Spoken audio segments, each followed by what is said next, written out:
Si tu trades depuis quelques années, que ta stratégie tient la route, qu'elle a fait ses preuves en backtest, mais que tu continues de saboter tes journées ou de cramer tes comptes sur toujours les mêmes erreurs, reste jusqu'au bout de cette vidéo. Parce que l'histoire que je vais te raconter, il y a de grandes chances que ce soit la tienne. Un trader que je connais, 3 ans d'expérience, un plan clair, backtesté, rentable, et pendant 6 mois, une discipline parfaite. Journal tenu tous les soirs, règles respectées, un challenge validé, un compte funded. 6 mois propres, et un mercredi après-midi, en 11 secondes, tout part. Et ce qui s'est passé dans ces 11 secondes, en fait, c'est pas ce que tu crois. C'est pas un manque de discipline, c'est pas un problème de mental.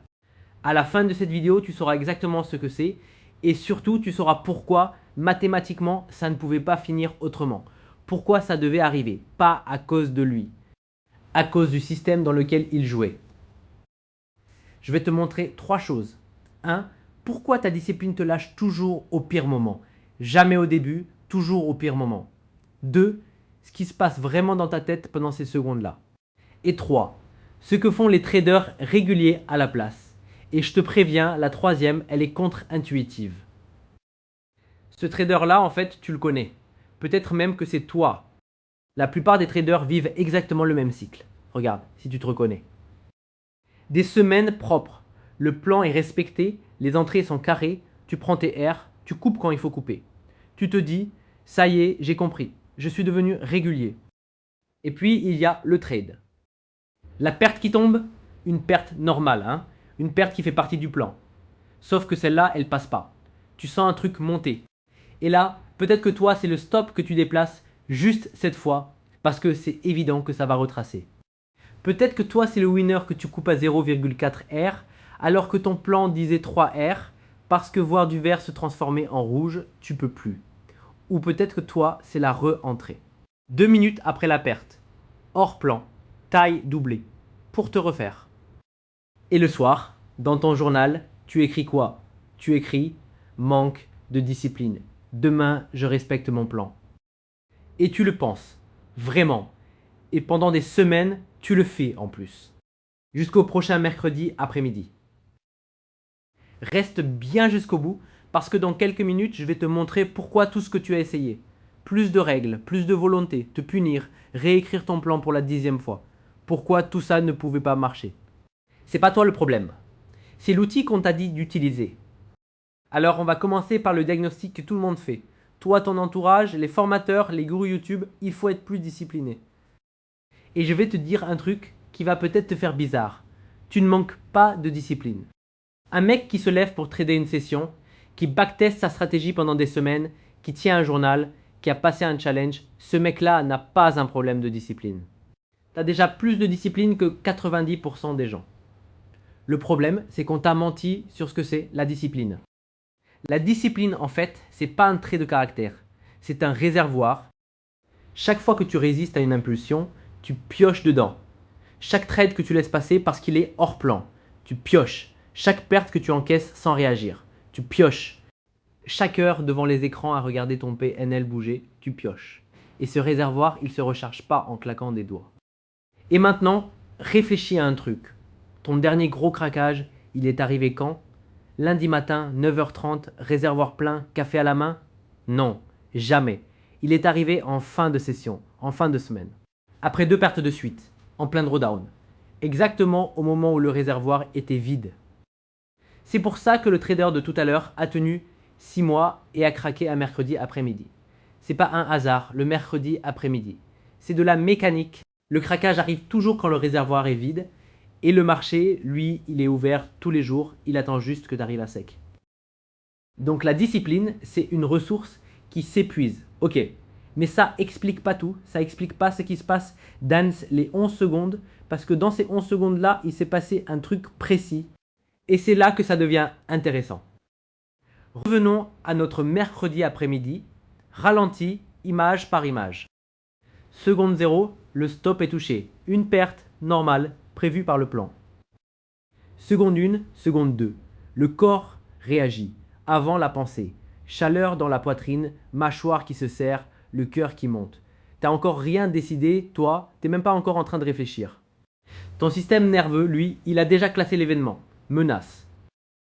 Seconde 3 à 7, l'impulsion arrive, se refaire, tout de suite.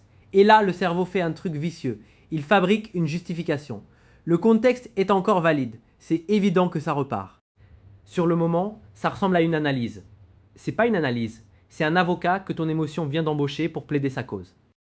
Seconde 8 à 11, clic, position ouverte, hors plan, taille doublée. 11 secondes. Et maintenant la question qui change tout. À quel moment dans ces 11 secondes la discipline aurait pu intervenir? La discipline, c'est de la volonté consciente. C'est lent, ça délibère. L'automatisme émotionnel, lui, il a pris le volant à la seconde 2, avant même que la pensée consciente soit dans la pièce. En fait, dans ces 11 secondes, c'est pas le trader qui trade, c'est un automatisme câblé par des années d'écran qui exécute son programme. Le trader, lui, il assiste et il paiera l'addition. Et retiens bien ça, ta discipline se fatigue. Ton automatisme, jamais. Lui, il dort pas, il doute pas, il s'use pas. Tu joues un match où ton équipe s'épuise et où l'équipe d'en face est infatigable. C'est un combat perdu d'avance. Pas parce que t'es faible, par design. D'ailleurs, si tu veux voir comment on construit un système contre ça, le premier lien en description t'explique, mais reste, parce que ce qui vient, c'est le plus important. Bon, arrivé là, il y a un moment où le trader comprend que la volonté suffit pas. Et là, il fait quoi? Il bascule sur l'autre solution du marché, le mental. Méditation le matin, respiration avant la session. Les bouquins de psycho du trading, Mark Douglas, il le connaît par cœur. Il peut te le réciter. Et je vais être clair, c'est pas inutile, hein, c'est mieux que rien. Mais je connais beaucoup de traders qui méditent tous les matins et qui déplacent quand même leur stop l'après-midi. Pourquoi? Parce que le calme hors marché, ça ne survit pas à la pression en position. Ton automatisme, il ne se déclenche pas pendant ta séance de méditation. Il se déclenche à moins 1,5 R en position quand ton PNL clignote. Et à ce moment-là, la citation de Mark Douglas, elle n'est pas là. Il n'y a que lui et toi. Et lui, il est plus rapide. Et attention, je ne suis pas en train de te dire que l'émotionnel, c'est pas le problème. C'est le problème. Là-dessus, tu as raison depuis le début. Ce qui est faux, c'est la méthode qu'on t'a vendue pour le traiter. On t'a dit, apprends à contrôler tes émotions, mais une charge émotionnelle, ça ne se contrôle pas. Ça se désamorce. Et ça, je le sais pas parce que je l'ai lu quelque part. Moi, à la base, je viens pas du trading en souffrance, je viens d'un endroit pire. Le stress et les émotions que j'ai pas traitées pendant des années sur mes business, elles m'ont pas coûté un compte. Elles m'ont coûté la santé, des années à m'en remettre. Et c'est là que j'ai compris un truc que personne dit dans le trading. Une émotion pas traitée, elle disparaît pas. Elle s'empile dans ton système nerveux, trade après trade, année après année. Ce que tu vois sur ton PNL, c'est juste la partie visible de l'iceberg. Et d'ailleurs, ça me fait penser à une anecdote. Un trader, une connaissance, il venait de prendre une perte énorme, il était en état de choc. Vraiment, le mec était pas bien. J'applique avec lui ma méthode de désamorçage émotionnel. 15 minutes. 15 minutes plus tard, il essaie de repenser à son tilt, il essaie volontairement de revivre l'émotion. Elle répond plus. Elle est plus là. Pas contrôlée. Éteinte. Ce jour-là, j'ai compris que le problème de ce trader, ça avait jamais été lui. C'était la méthode, on lui avait dit de se battre contre un truc qui ne se combat pas, alors qu'il fallait juste le débrancher. Donc récapitulons. La volonté, elle perd par design. Le mental façon reste calme. Il ne tient pas sous pression. Alors les traders réguliers, ils font quoi? Voilà la partie contre-intuitive. Les traders réguliers ne gagnent pas le combat contre leurs émotions. Ils ont arrêté de le livrer. Ils ont construit un système où le combat n'a plus lieu. Je t'explique avec une image. Tu as déjà remarqué ce qui a changé entre les footballeurs des années 80 et ceux d'aujourd'hui? Maradona, Adriano, des talents purs, peut-être plus doués que ceux d'aujourd'hui. Et ils se sont détruits, parce qu'à leur époque, il y avait le talent et rien autour. Aujourd'hui, même un joueur moyen de Ligue 1, il a un préparateur physique, un staff complet. C'est pas le talent qui a changé, c'est le système autour du talent. Le trader particulier, en 2026, c'est le footballeur des années 80. Tout seul avec son talent, sans staff, et on lui demande de performer sous une pression que peu de métiers connaissent. Même dans Billions, c'est de la fiction, mais c'est inspiré du réel. Ce qui fait la différence du fonds d'Axelrod, c'est pas ses traders. C'est sa coach de performance. Si les meilleurs hedge funds du monde mettent quelqu'un derrière chaque trader, qui es-tu, toi, pour croire que tu peux tenir sans rien. Alors concrètement, un système de performance, ça repose sur quoi? Je te donne les 3 principes. 1. Les décisions se prennent avant la session. Taille, invalidation, nombre max de trades, règle après une perte, règle d'arrêt. Tout ce qui peut être décidé à froid est décidé à froid.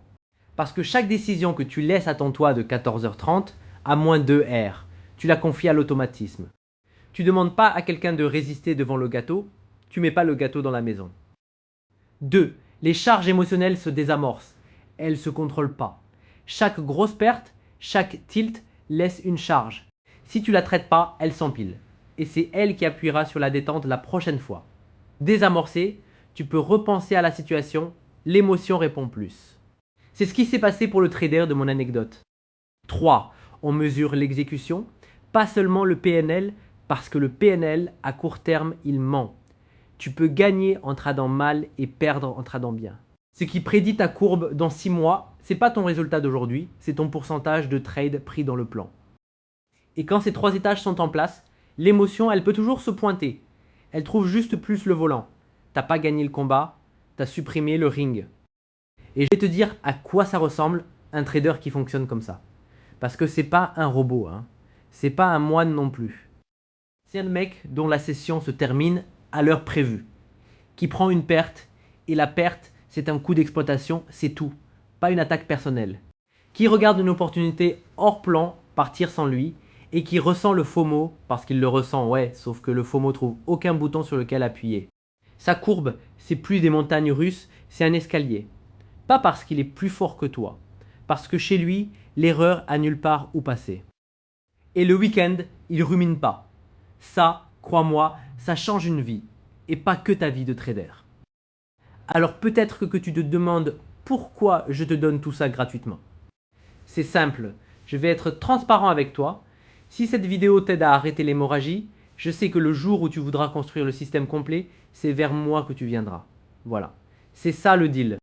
Donc si tu es un trader sérieux, que ta stratégie tient la route, mais que c'est ton exécution qui te coûte de l'argent, j'ai enregistré une vidéo où je t'explique exactement comment on construit ton système de performance. Sans changer de stratégie, sans dépendre de ta discipline, sans devenir un robot et sans passer des heures à journaliser dans le vide. C'est le premier lien en description. Tu cliques, tu mets ton email et tu y as accès direct.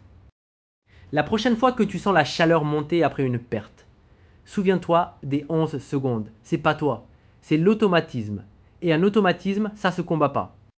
Ça se débranche. Abonne-toi si tu veux la suite et on se retrouve dans la prochaine vidéo.